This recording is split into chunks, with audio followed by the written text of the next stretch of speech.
حضرت سفیان بن عبداللہ رضی اللہ تعالیٰ عنہ نے عرض کیا، اے اللہ کے رسول صلی اللہ علیہ وآلہ وسلم، مجھے ایسی بات بتائیے جس کو میں مضبوطی سے تھام لوں۔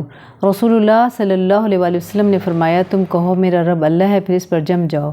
میں نے عرض کی، اے اللہ کے رسول صلی اللہ علیہ وسلم، سب سے زیادہ خطرے والی چیز جس کا آپ کو مجھ سے اندیشہ ہو کیا ہے؟ آپ صلی اللہ علیہ وسلم نے اپنی زبان پکڑی، پھر فرمایا، یہ زبان ہے۔ یہ ترمذی کی حدیث ہے، حدیث نمبر 2410۔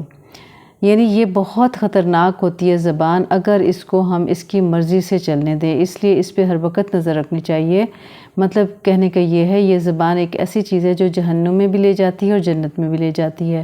تو ہم نے اپنی زبان پہ فل نظر رکھنی ہے کہ ہماری زبان سے کوئی ایسی بات نہ نکل جائے جو اللہ کی نافرمانی کا سبب بنے۔ تو اس کا ہمیں بہت زیادہ خیال رکھنا چاہیے اور سوچ سمجھ کے بولنا چاہیے، اور بولنے سے پہلے سوچنا چاہیے کہیں کوئی ایسی بات منہ سے نہ نکل جائے جو سامنے والے کی دل آزاری کا سبب بنے اور اللہ کی ناراضگی کا سبب بنے۔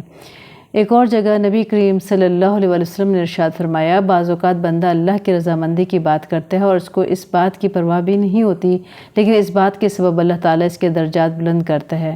اور بعض وقت بندہ اللہ تعالیٰ کو ناراض کرنے والی بات بولتا ہے، اس کو اس بات کا احساس تک نہیں ہوتا، لیکن اس بات کے سبب وہ جہنم میں گر جاتا ہے۔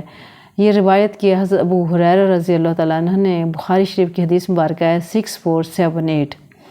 بعض دیندار اور متقی لوگ بھی لاپرواہی میں ایسی کلمات بول جاتے ہیں جو اللہ کی ناراضگی کا سبب ہوتے ہیں، اور پھر بندہ اس ایک کلمے کے نتیجے میں مشرق و مغرب کے مابین کی مسافت سے بھی زیادہ دوری پر اپنے مقام سے نیچے گر جاتا ہے اور پچھتاتا رہتا ہے۔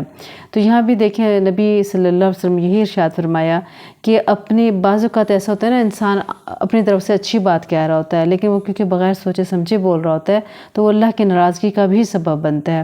لہٰذا اچھی بات بھی سوچ سمجھ کے کریں، کہیں اس سے اللہ تعالیٰ ناراض نہ ہو جائے کہ ہم سامنے والے کی جیسے تعریف بہت زیادہ کر دیں جو کہ نقصان دہ، جو ہمیں نہیں کرنی چاہیے، اور کسی کی برائی بھی اتنی نہیں کر دینی چاہیے جو کہ اللہ کی ناراضگی کا سبب بن جائے۔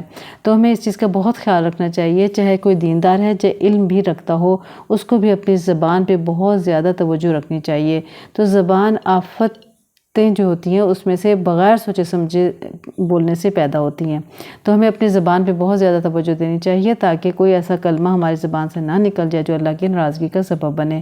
ان دونوں احادیث مبارکہ سے ہم نے آج یہی سیکھا ہے کہ ہمیں اپنی زبان کو بولنے سے پہلے سوچنا چاہیے، اور سوچنے سے پہلے یہ دیکھنا چاہیے کہ کہیں یہ اللہ کی ناراضگی کا کلمہ تو نہیں ہے، اس سے اللہ تو ناراض نہیں ہو جائے گا۔ لہٰذا زیادہ تر خاموشی اختیار کرنی چاہیے، کیونکہ خاموشی بھی ایک بہت بڑی عبادت ہے۔